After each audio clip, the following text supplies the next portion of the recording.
Hello to all of you. Today we are here, I and three good colleagues from different universities, to discuss about school assessment in inclusive education systems. And the first question I have in my mind is what we mean when we say school evaluation in inclusive education system. Catherine, can you help us in that? I hope so. So there are lots of different kinds of assessment. You could assess an individual pupil. For example, if you were interested in whether they had a learning difference like dyslexia. You could also look on a local or a national or even an international level through tools such as PISA. And of course, you can look in a school level. Now, when we were deciding what kind of assessment we wanted to look at, we thought that perhaps there were some drawbacks with international comparators for inclusion, because of course inclusion doesn't always mean the same thing in the same context. Yes, we have wonderful international resources such as the Salamanca Statement, such as the materials produced by the European Union, which offer some possibilities for a shared understanding of how to understand how to practice inclusion. But we're also very aware that on a school level, individual schools, individual practitioners within a school will have their own understandings of what inclusion is and how they want to practice it. So when we were deciding on our focus, we thought that what we wanted to look at particularly was how schools do inclusion and how schools find out about their own inclusive practices. If you were a teacher in a school, if you were a head teacher in a school, how would you know what your colleagues thought inclusion was? How would you know what your colleagues were doing that they thought was inclusive practice?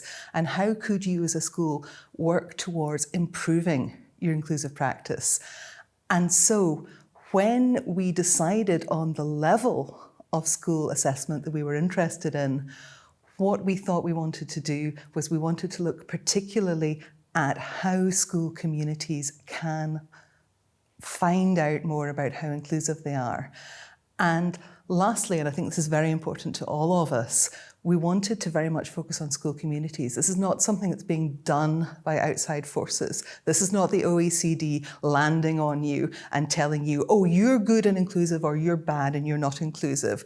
This is schools thinking for themselves, and not just teachers either, all sorts of stakeholders in schools. So we want to look at how can pupils and young people be involved in assessing the school's inclusivity? How can the community be involved? How can teachers, not just head teachers, not just management, but every teacher have a voice in what do we think is important in terms of inclusion? How are we doing it just now? And how can we do it better? Thank you very much, Catherine. And the next question comes in my mind based on what you have said till now is, what are the key areas of evaluation, of school evaluation in inclusive education systems? Merve, can you help us in that? Yeah. System and school evaluation is a critical process to decide whether the school is suitable for all the needs of learners. So always we can say many key areas, but we will mention some of them here today. And we can say them such as school environment, staff, curriculum, learners, and family and community also. If we start with school environment, safety is one of the most important indicators. Does the school provide safe learning environment for all learners? And accessibility is also another important area. All the areas of school are accessible to everyone. And we should also mention resources here. Does the school provide necessary resources to support inclusive education practices? And we can continue with the staff like teachers, managers, psychological consultants, and also admin staff. Does the teacher have got enough training in inclusive education? And do the managers have enough skills for leadership to support inclusive education policies and also practices? And do the psychological consultants have skills to meet both social and also emotional needs of learners? And do they have got enough skills for managing crisis also? And do the administrative staff have good communication and also organizational skills? And we should add also professional development of all the staff. And staff should have got opportunities for their continuous professional development and to enhance their inclusive education practices. Thank you very much, Merve. You mentioned 5 key areas of evaluation, and you also mentioned possible indicators for the first 2 areas you mentioned before. But the third area, if I remember well, is curriculum, and I'm wondering what could be the indicators of evaluation curriculum. Catherine? So, some questions that you might ask yourself and your colleagues and your school when you're thinking about curriculum. What educational purposes shaped this curriculum? Was inclusion one of those purposes? Does the curriculum fit with the educational purposes that it's meant to be supporting? Another question is whether the curriculum is informed by research in inclusion. And if it is, how current is that research? Are you still using papers from 20, 30, 50, 70 years ago? And if so, are they still relevant? Are they still accurate? Another consideration is, where is the curriculum focused? Does the curriculum focus on the histories and the stories of one group exclusively and shut out all the other groups whose stories and histories might be involved? Does the curriculum include or address historical and ongoing social injustices? Whose voice is included in deciding what's in the curriculum? Do young people have a voice in what's being taught? And finally, how does the curriculum navigate individual differences? Do you have to study certain subjects in certain ways at certain levels, at certain ages, or is there flexibility built into the curriculum? And if you have that flexibility, what safeguards are there to make sure that no one is excluded from any particular kinds of learning, to make sure that everyone has equitable access? Thank you very much, Catherine. Very good, but 2 more key areas are remaining to analyze and to connect, relate them with possible indicators, and I can see Leslie ready to answer to us. Leslie. Thank you, Vanna. So first of all, we're looking at our most important stakeholders, which is our learners. So I suppose the question for our educators and teachers and schools is, how do we measure the progress of all of our learners to be inclusive and address their own individual learning needs? Alternative assessment, do we provide, or how do we create alternative assessment methods to capture the diverse learning outcomes for all learners? And skills, we're looking outside the skills of our learners, practical, creative, other than academic skills. What about their social skills, their life skills? How can we incorporate that and measure it?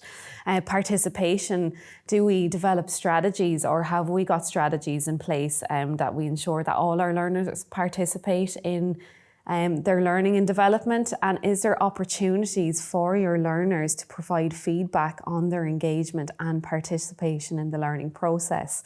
Again, we move on to engagement, which obviously is, I suppose, a foundation of a good, strong relationship between the school, the teacher and the learner. Is there initiatives embedded into increase and enhancing engagement, or identifying the risk of disengagement of our learners? Can we identify that and put in supports? Do we involve learners to set their own learning goals and to reflect on their progress throughout their time with us.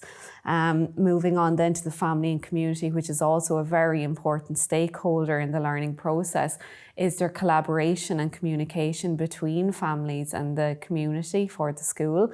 Is there methods of communication, different types of methods of communication used? Is it inclusive? How do we keep our families informed?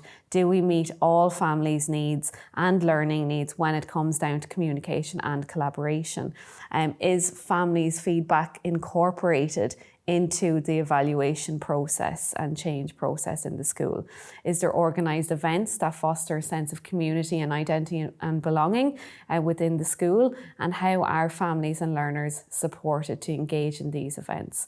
Again, moving to the last for families and community is the engagement. How are families engaged in activities in the community? And how do we assess family and community engagement, and how do we develop measures to either enhance it or increase it? And what's about the process? We have to discuss a little bit about the process. Actually, we covered what school evaluation is. We said some basic key areas of evaluation and possible indicators for that, but I think we have to discuss a little bit about the process of evaluation. And if I can add in this discussion my thoughts and my knowledge to that. The process of evaluation is very important for the consistency and, of course, for the quality of evaluation. In literature, we can find different models of evaluation in different education systems, and this is because they differentiate in different aspects, and this is because it's based on the context of evaluation, of the goals of the school, of the inclusive school, of the mission of the school, and of course if the evaluation is done centrally, for example, if it's guided centrally, or if it's a legislative frame behind it. So if we see different evaluation models for schools, we can recognize three basic phases of evaluation. The first phase always has to do with the planning and the development of the evaluation. The second one has to do with the implementation itself, the implementation of evaluation. And the third one usually has to do with the reflection of the evaluation after the evaluation, and of course with the development of an action plan for improvement. Usually in the first phase, the phase of planning, the school set out the goals, the objectives of the evaluation, what they value as important, what they want to measure, for example, and what's the mission of the school, and then who are the people who can be involved in the evaluation, and what are the tools they are going to use to succeed the evaluation, to proceed to the evaluation. So this is usually are done in the planning phase, and of course what they are going to measure. And then it comes to the implementation phase, usually that it has to do with the gathering of evaluation data and the analyzing of that. And after that, it's the reporting of the data. And then it comes this third phase that has to do with the reflection, the action plan development. School reflects on the evaluation data, on the results of the evaluation, and compares, checks if the data cover the goal of the school, what has been done well, what is missing, what can be improved as to be as inclusive as they can. So there it comes the action plan, and the schools then they try to design an action plan for improvement and then to put it into action. And actually it's a circular let's say process, because actually when they plan the action, they design the action plan for improvement, then they come back to the defining the new goals and coming back to the implementation phase. So it's a very important procedure for quality evaluation, and an evaluation that it's aligned with the goals of an inclusive education system in school. So that's about the process, and before reaching the end, there is a question I want to ask. It will be a little bit tricky, let's say, actually, but I think that we already have discussed a little bit about that. Do we value what we measure, or do we measure what we really value? Is it easy for you, Catherine, to help me in that? Yes, of course. So, one of the things that can happen, particularly when an outside body enforces a certain kind of school assessment, is that schools will react by paying close attention to what this outside body has asked them to measure. And that can become what they value. Now, sounds all right if the government cares very much about universal literacy and asks schools, please make sure that 97% of your pupils are literate by the age of 10. That sounds good. Not so much if a school reacts by expelling all the illiterate pupils so that they can reach the target. So, outside imposed measures can cause unintended consequences as schools begin to value the measure, trying to meet the measure, rather than thinking about what's behind that measure, which is, of course, usually a good and inclusive goal. By flipping that, we're asking schools to think about, what do you value? When you think about inclusion, what are your principles? What are your values? What are your ideals? What is your ethos? And then, once you've thought about that, how can you use assessment to support you in living up to those ideals?